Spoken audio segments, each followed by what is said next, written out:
Hello friends, in today's video I'm gonna be walking through how to find your username on Facebook. But before getting started this video, make sure to subscribe. How to do it?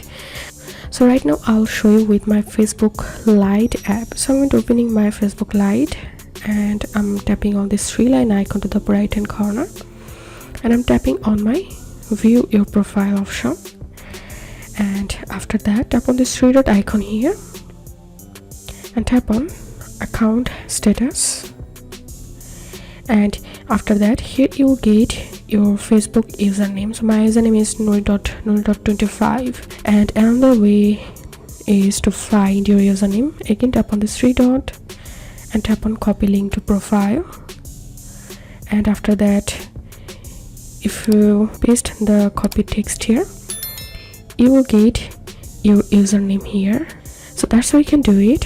If this video helped you, give a thumbs up and please consider subscribe to how to do it. Thank you for watching.